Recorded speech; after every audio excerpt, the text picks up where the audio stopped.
Construction finance infrastructure കമ്പനിയിൽ compare ചെയ്യുമ്പോൾ ഏറ്റവും cheapest stock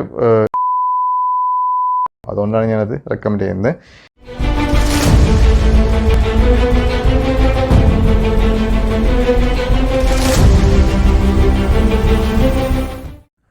hello my dear friends, ഞാൻ ബിനോയ്.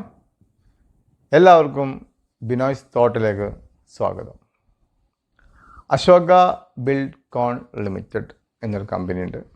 കൺസ്ട്രക്ഷൻ ആൻഡ് ഇൻഫ്രാസ്ട്രക്ചർ കമ്പനിയാണ്.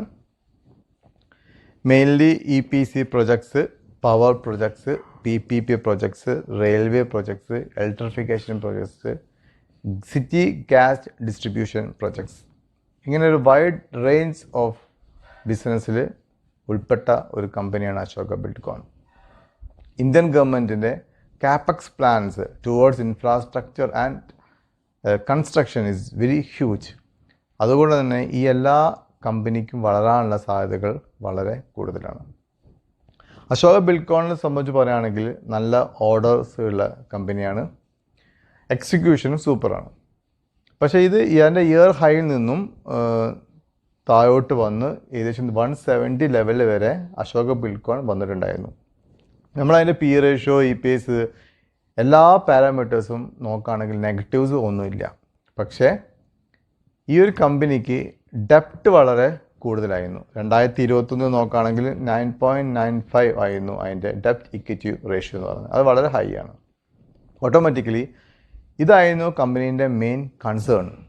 ഇത്ര ഹൈ ഡെപ്റ്റ് ഉണ്ടാകുമ്പോൾ എത്ര നല്ല പെർഫോമൻസ് ചെയ്താലും അതിന് മൂവ്മെൻറ്റും മാർക്കറ്റിൽ ഉണ്ടാവില്ല. മാർക്കറ്റിൽ എപ്പോഴും ഈ കമ്പനിയെ സംബന്ധിച്ചുള്ള നെഗറ്റീവ് സെൻറ്റിമെൻറ്റ്സ് ഒക്കെ ഉണ്ടാവാം. വേറെ എല്ലാ പാരാമീറ്റേഴ്സിലും വളരെ ചീപ്പായി കിടക്കുന്ന സ്റ്റോക്കാണ് അശോക ബിൽഡ്കോൺ. നമ്മൾ ശരിക്കും അത്ഭുതപ്പെട്ടു. അതിൻ്റെ പി റേഷ്യോ എന്ന് പറയുകയാണെങ്കിൽ വളരെ 3.52 ഉള്ളൂ. ഇൻഡസ്ട്രിയൽ പി 32 ആണ്. അത് 10%, ഇൻഡസ്ട്രിയൽ പി 10% ട്രേഡ് ചെയ്യുന്ന സ്റ്റോക്കാണ് അശോക ബിൽഡ്കോൺ. സോ അതിൻ്റെ ഡെപ്റ്റ് ഇക്വിറ്റി അവർ കുറച്ച് കൊണ്ടുവന്നാലും കമ്പയർഡ് ടു അതർ കമ്പനീസ് അതിൻ്റെ ഡെപ്റ്റ് ഇക്വിറ്റി വളരെ ഹൈ ആയിരുന്നു. 1 താഴെ വന്നാലാണ് ഡെപ്റ്റ് ഇക്വിറ്റി റേഷ്യോ ഓക്കെ എന്ന് പറയുന്നത്. ഇപ്പോൾ ലാസ്റ്റ് 2024 അതിൻ്റെ ഡെപ്റ്റ് ഇക്വിറ്റി റേഷ്യോ 2.42 ആണ്. പക്ഷേ ഡ്രാസ്റ്റിക്കലി കുറച്ച് കൊണ്ടുവന്നിട്ടുണ്ട് എന്നുള്ളതാണ് ഹൈലൈറ്റഡ് പോയിൻറ്റ്സ്. സോ ഈ സ്റ്റോക്ക് കയറുന്നില്ലായിരുന്നു. ഈ ഒറ്റൊരു കാരണത്തിന് മാത്രം സ്റ്റോക്ക് കയറുന്നില്ല. അവർക്ക് ഓർഡേഴ്സ് കിട്ടുന്നുണ്ട്, നല്ലോണം എക്സിക്യൂട്ട് ചെയ്യുന്നുണ്ട്, മാനേജ്മെൻറ്റ് കോൺകോൾ പോസിറ്റീവാണ്. പക്ഷേ ഓരോ ക്വാർട്ടർ റിസൾട്ട് വരുമ്പോഴും അതിൻ്റെ ഡെപ്റ്റ് ഇക്വിറ്റി കുറഞ്ഞുകൊണ്ടിരുന്നു. പക്ഷേ 2.2 മേലെ ഡെപ്റ്റ് ഇക്വിറ്റി ഉണ്ടായത് കൊണ്ട് തന്നെ അതൊരു നെഗറ്റീവ് സെൻറ്റിമെൻറ്റ്സ് ആയിരുന്നു മാർക്കറ്റിൽ, ഓവറോൾ മാർക്കറ്റിൽ ഉണ്ടായത്. ലാസ്റ്റ് ക്വാർട്ടർ റിസൾട്ട് വന്ന സമയത്ത്, മാർച്ച് ക്വാർട്ടർ റിസൾട്ട് വന്ന സമയത്ത് ഇയർ ഓൺ ഇയർ ബേസിൽ നല്ല പ്രോഫിറ്റ് കാണിച്ച്, അതിന് പുറമെ വളരെ അട്രാക്റ്റീവായി തോന്നിയ സംഭവം അവർ ഡെപ്റ്റ് ഇക്വിറ്റീസ് 2.42 കുറച്ച് 0.98 ആക്കി കൊണ്ടുവന്നു. അതവരെ അസറ്റ് കൊടുത്തിട്ട് അവർ ഡെപ്റ്റ് കുറച്ചതാണ്. അസറ്റ് വിറ്റ് ഡെപ്റ്റ് കുറച്ചത് വലിയ പോസിറ്റീവ് അല്ലെങ്കിലും അവരെ മെയിനായിട്ടുള്ള കാര്യം അവർ ഡെപ്റ്റ് കുറച്ചുള്ളത് വളരെ ഹൈലൈറ്റഡ് ആയിട്ടുള്ള പോയിൻ്റാണ്. ഡെപ്റ്റ് കുറച്ചുകൊണ്ട് അവർ ബിസിനസ്സിൽ കൂടുതൽ കോൺസെൻട്രേറ്റ് ചെയ്യാൻ പറ്റുകയാണെങ്കിൽ റെഗുലറായിട്ട് ഓർഡർ ഇൻഫ്ലൂസ് ചെയ്യുന്ന കമ്പനി ആയതുകൊണ്ട് തന്നെ അവർക്ക് എളുപ്പത്തിൽ നല്ല റവന്യൂ ജനറേറ്റ് ചെയ്യാൻ പറ്റും. വേണമെങ്കിൽ അവർക്ക് അസറ്റ് പിന്നെ വാങ്ങാൻ സാധിക്കും. സോ ഒരു കമ്പനി, നല്ലൊരു മാനേജ്മെൻറ്റ് കമ്പനി, നല്ല പ്രൊമോട്ടേഴ്സുള്ള കമ്പനി ഫസ്റ്റ് ചെയ്യുന്നത് എന്താ ചെയ്യുക, ഡെപ്റ്റ് ഇക്വിറ്റി കുറച്ച് കൊണ്ടുവരാൻ നോക്കുക. ഈ പ്രൊമോട്ടേഴ്സ് ഷെയർ പ്ലഡ്ജ് ചെയ്യാനോ ഒന്നും നിന്നിട്ടില്ല. 54.48% സ്റ്റേക്ക് ഈ പ്രൊമോട്ടേഴ്സിൻ്റെ കയ്യിലുണ്ട്. സ്റ്റിൽ അത് മെയിൻറ്റെയിൻ ചെയ്യുന്നുണ്ട്. സോ പ്രൊമോട്ടേഴ്സിൻ്റെ ഭാഗത്തു നിന്ന് പ്ലഡ്ജ് ചെയ്തിട്ടോ അങ്ങനെ ഒരു തരികട കളിച്ചിട്ടൊന്നും ഈ ഡെപ്റ്റ് കുറയ്ക്കാനൊന്നും ശ്രമം ഉണ്ടായിട്ടില്ല. അത് വളരെ പോസിറ്റീവാണ് ഒരു റീറ്റെയിൽ ഇൻവെസ്റ്റേഴ്സിനെ സംബന്ധിച്ച് എടുത്തോളം. സോ അവർ ഡെപ്റ്റ് ഇക്വിറ്റി റേഷ്യോ നന്നായി രീതിയിൽ കുറച്ച് കൊണ്ടുവന്നിട്ട് അവർ അസറ്റ് റിയലൈസ് ചെയ്തിട്ടാണ്. അതിന് പുറമെ തന്നെ അവർക്ക് പിന്നെ അസറ്റ് മോണിറ്റൈസേഷൻ പ്ലാൻസ് ഇനിയും ഉണ്ട്. അസറ്റ് ഉള്ള കമ്പനിയാണ്. സോ അതിന് മെയിനായിട്ട് പോയിന്റ് പറയുകയാണെങ്കിൽ ഡെപ്റ്റ് റിഡക്ഷൻ തന്നെയാണ് ഞാൻ കണ്ട ഏറ്റവും അട്രാക്റ്റീവ് ആയിട്ടുള്ള സംഭവം. പിന്നെ സ്ട്രോങ് എക്സിക്യൂഷൻ പവർ ഉള്ള കമ്പനിയാണ്. സാധാരണത്തെ ഇങ്ങനത്തെ കേസ് കമ്പനീൻ്റെ പ്രശ്നം ഓർഡേഴ്സ് ഉണ്ടാവും, അതിന് എക്സിക്യൂട്ട് ചെയ്യാൻ പറ്റില്ല എന്നുള്ളത്. ഇത് എക്സിക്യൂട്ട് ചെയ്യുന്ന കമ്പനിയാണ്. അവർ അസറ്റ് മോണിറ്റൈസേഷൻ പ്ലാൻ മുന്നിലുണ്ട്. പിന്നെ ഗവൺമെൻറ്റിൻ്റെ capital expenditure plans towards infrastructure capex plans വളരെ വലുതാണ്. പിന്നെ അവർ ഇൻവോൾവ് ആയിട്ടുള്ള പ്രൊജക്ട്സ് വളരെ ഇമ്പോർട്ടൻ്റ് ആയിട്ട് power projects, railway electrification projects ഒക്കെ വളരെ, സിറ്റി ഗ്യാസ് ഡിസ്ട്രിബ്യൂഷൻ പ്രോജക്ട്സ് ഒക്കെ വളരെ ശ്രദ്ധിക്കേണ്ട ഒരു കാര്യങ്ങളാണ്. സോ ലാസ്റ്റ് റിസൾട്ടിൻ്റെ ബേസ് നോക്കുകയാണെങ്കിൽ ഇത് തിരിച്ച് കയറേണ്ടതാണ്. സോ ഡെഫിനറ്റ്ലി 170 റുപ്പീസ് ഞാൻ മെമ്പേഴ്സിനൊക്കെ ഒരു സ്വിംഗ് ബേസ്ഡ് പറഞ്ഞ സ്റ്റോക്കായിരുന്നു. അത് 212 രൂപ 71 പൈസ വന്നു. ഓൾറെഡി ഒരു 40% കയറിയിട്ടുണ്ട്.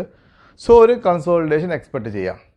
അതിന് പുറമെ നമ്മൾ ചെയ്യേണ്ട കാര്യം ഈ ഒരു ക്വാർട്ടറും കൂടെ, നെക്സ്റ്റ് ക്വാർട്ടറും കൂടെ, അതായത് ജൂൺ ക്വാർട്ടറും കൂടെ നോക്കുക എങ്ങനെയാണ് അശോക ബിൽഡ്കോണിൻ്റെ പെർഫോമൻസ്. ഇനി നെറ്റ് പ്രോഫിറ്റ് കുറച്ച് കുറഞ്ഞാലും വലിയ പ്രശ്നങ്ങളൊന്നുമില്ല. പക്ഷേ അവർ വീണ്ടും ഡെപ്റ്റ് ഇക്വിറ്റി കുറഞ്ഞിട്ട് കൊണ്ടുവന്നിട്ടുണ്ടെങ്കിൽ അത് വാങ്ങേണ്ട സമയമാണ്. പക്ഷേ ഡെപ്റ്റ് ഇക്വിറ്റി വീണ്ടും കൂടിയിട്ടുണ്ടെങ്കിൽ കൺസേൺ ആണ്, നോക്കാം. പക്ഷേ എനിക്ക് തോന്നുന്നു ഈ കമ്പനി വിത്തിൻ 2-3 ക്വാർട്ടേഴ്സിനുള്ളിൽ ഒരു 0.5 ബിലോ ഡെപ്റ്റ് ഇക്വിറ്റി കൊണ്ടുവരാൻ സാധ്യതയുണ്ട്. അങ്ങനെ സംഭവിച്ചാൽ ഈ സെക്ടറിലെ ഏറ്റവും ചീപ്പ് സ്റ്റോക്ക് ഇപ്പോൾ ഇതാണ്. അപ്പോൾ കൺസേൺസും പറയണമല്ലോ അതിന് കൂടെ തന്നെ പോസിറ്റീവ്സും പറയണം. ഈ കൺസേൺ ഡെപ്റ്റാണ്. ഈ ഡെപ്റ്റ് ഇനിയും കുറച്ച് കൊണ്ടുവരാൻ പറ്റുകയാണെങ്കിൽ ധൈര്യമായിട്ട് അശോക ബിൽഡ്കോൺ ഇൻവെസ്റ്റ് ചെയ്യുക. കാരണം അതിന് പി റേഷ്യോ 3.52 ആണ്, ഇൻഡസ്ട്രി പി 32 ആണ്. ഇനി നമുക്ക് ഫണ്ടമെൻ്റൽ സൈഡിലേക്ക് നോക്കാം. എൻ്റെ ഇയർ ഹൈ 319 ആണ്. അവിടെ നിന്നാണ് അടിച്ച് സ്റ്റോക്ക് 212 വന്നത്. 170 വന്നിരുന്നു. അവിടുന്ന് കയറി 212 വന്നു. ഇയർ ലോ 159 ആണ്. അത് റീസെൻ്റ്ലി വന്ന ലോ ആണ്. ഫേസ് വാല്യൂ 5 ആണ്. ബുക്ക് വാല്യൂ 100 റുപ്പീസ് ഉണ്ട്. EPS 60.35, 215% year on year growth EPS കാണിച്ചിട്ടുണ്ട്. റവന്യൂ ഗ്രോത്ത് വരാണെങ്കിൽ വെറും 4,991 കോടിയായിരുന്നു 2021. 4 വർഷം കൊണ്ട് 10,036 crores റവന്യൂ കൂടി. നെറ്റ് പ്രോഫിറ്റും അതുപോലെ തന്നെ വെറും 256 കോടി ഉള്ളത് ഇപ്പം 1,733 കോടിയാണ്. 4 വർഷത്തെ വളർച്ചയാണ് പറയുന്നത്. EPS അതുപോലെ തന്നെ 9.84 ഉള്ളത്. സ്വാഭാവികമായിട്ടും നെറ്റ് പ്രോഫിറ്റിൻ്റെ കൂടെ തന്നെ 60.35 2025 നിന്നത്. സോ ഫണ്ടമെൻ്റൽ വൈസ് വളരെ ഇൻടാക്റ്റ് ആണ്. ഓൺലി നെഗറ്റീവായി ഡെപ്റ്റ് ചെയ്യുന്നു. ഡെപ്റ്റ് കുറച്ച് കൊണ്ടുവന്നിട്ട് ഇപ്പം 1 ബിലോ ആണുള്ളത്. നെക്സ്റ്റ് ക്വാർട്ടർ റിസൾട്ട് നോക്കിയിട്ട് എൻ്റർ ചെയ്താൽ മതി. പിന്നെ ഹൈ പെട്രോസ്കി സ്കോർ 7 ഉള്ള കമ്പനിയാണ്. പിന്നെ ഷെയർ ക്യാപിറ്റൽ കുറവാണ്, 140 ഉള്ളൂ. 3,774 കോടി റിസർവ് ഉണ്ട്. So everything is fine. പിന്നെ പ്രൊമോട്ടേഴ്സ് സ്റ്റേക്ക് 54.48 ഉണ്ട്. FIS 7.48% ഹോൾഡ് ചെയ്യുന്നുണ്ട്. 1-2 പേർ ഇൻവെസ്റ്റ് ചെയ്യുക. DIS 15% ഹോൾഡ് ചെയ്യുന്നുണ്ട്. മൊത്തം 80% പ്രൊമോട്ടേഴ്സും FISും DIS ഹോൾഡ് ചെയ്യുന്നുണ്ട്. പബ്ലിക്കിൻ്റെ അടുത്ത് പക്ഷേ 20% സ്റ്റേക്ക് ഉണ്ട്. അപ്പോൾ ഇതായിരിക്കും വേറെ കോൺസെപ്റ്റ്. പബ്ലിക്കിൻ്റെ കുറച്ചും കൂടെ ഷെയർ ഇവരെ കയ്യിലേക്ക് എത്തിയാലൊക്കെ തന്നെ ഉള്ളൂ ഇനി ഓപ്പറേഷൻസ് ആക്റ്റീവായി കൊണ്ടുവരുള്ളൂ. അപ്പോൾ നെക്സ്റ്റ് ക്വാർട്ടർ റിസൾട്ട് വളരെ ഇമ്പോർട്ടൻ്റ് ആണ്. അപ്പം ചാടിക്കറി വാങ്ങേണ്ട ഫണ്ടമെൻ്റൽ സ്റ്റോക്കാണ്, ലോങ് ടേമിലേക്ക് വാങ്ങാനുള്ള സ്റ്റോക്കാണ്. അതുകൊണ്ട് തന്നെ ജൂൺ ക്വാർട്ടർ റിസൾട്ട് വന്നിട്ട് തീരുമാനം എടുത്താൽ മതി. പക്ഷേ എനിക്ക് തോന്നുന്നു അവർ ഇനിയും ഡെപ്റ്റ് റെഡ്യൂസ് ചെയ്യാൻ, കാരണം അവർ പറഞ്ഞു അസറ്റ് മോണിറ്റൈസേഷൻ പ്ലാൻസ് കമ്പനിക്ക് ഉണ്ട് എന്നുള്ളത്. അത് വളരെ ക്ലോസ് ആയിട്ട് വാച്ച് ചെയ്യാം. ചീപ്പാണ് സ്റ്റോക്ക്. ഇപ്പം ഞാൻ കൺസ്ട്രക്ഷൻ ഫിനാൻസ് ഇൻഫ്രാസ്ട്രക്ചർ കമ്പനിയിൽ കമ്പയർ ചെയ്യുമ്പോൾ ഏറ്റവും ചീപ്പസ്റ്റ് സ്റ്റോക്ക് ചിലപ്പോൾ അശോക ബിൽഡ്കോൺ ആയിരിക്കും. അതുകൊണ്ടാണ് ഞാനത് റെക്കമെൻഡ് ചെയ്യുന്നത്.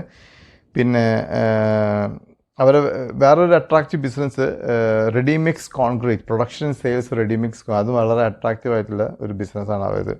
So ROE 43.26, return on equity 43.26, return on capital employed 44 ഉണ്ട്. അത് വളരെ അട്രാക്റ്റീവ് ആയത് മറ്റൊരു സംഭവമാണ്. So all together Ashoka Buildcon നല്ലൊരു ചീപ്പ് വാല്യൂഷനിലേക്ക് കിടക്കുന്നത്. പക്ഷെ കയറാണ്ടിരിക്കാൻ ഇപ്പോഴും ഒരു ചെറിയ സംശയം, ഈ ഇനി ഡെപ്റ്റ് ഇക്വിറ്റി കൂടുമെന്നുള്ള ഡൗട്ടിലായിരിക്കാം. പിന്നെ ഒരുപാട് കയറി, ലോന്ന് 30-40% കയറിയിട്ടുണ്ട്. അതുകൊണ്ട് തന്നെ ഒരു 200 ബിലോ ഒക്കെ വന്നു കഴിഞ്ഞാൽ ലോങ് ടേമിലേക്ക് വാങ്ങി വെക്കാവുന്ന ഒരു സ്റ്റോക്കാണ് Ashoka Buildcon. So as usual ഞാനൊരു സിബി രജിസ്റ്റർ അനലിസ്റ്റ് അല്ല. ഇതൊരു റെക്കമെൻഡേഷൻസ് അല്ല അശോക ബിൽഡ്കോൺ വാങ്ങുന്നത്. നിങ്ങൾ സ്വന്തം പഠിച്ച് മനസ്സിലാക്കിയിട്ട് മാത്രം സ്റ്റോക്കിൽ ഇൻവെസ്റ്റ് ചെയ്യുക. നിങ്ങൾക്ക് അഡ്വൈസസ് ആരെങ്കിലും അവിടെ ചോദിച്ച് മനസ്സിലാക്കിയിട്ട് സ്റ്റോക്കിൽ ഇൻവെസ്റ്റ് ചെയ്യുക. പുതിയതായിട്ട് ഏതെങ്കിലും ചാനൽ കാണുന്നുണ്ടെങ്കിൽ സബ്സ്ക്രൈബ് ചെയ്യുക. മാക്സിമം എൻ്റെ വീഡിയോസ് ഫ്രണ്ട്സിനും റിലേറ്റീവ്സിനും അയച്ചു കൊടുക്കുക, ലൈക്ക് ചെയ്യുക, കമൻറ്റ് ചെയ്യുക. Thank you very much for all your patient listening. Thank you.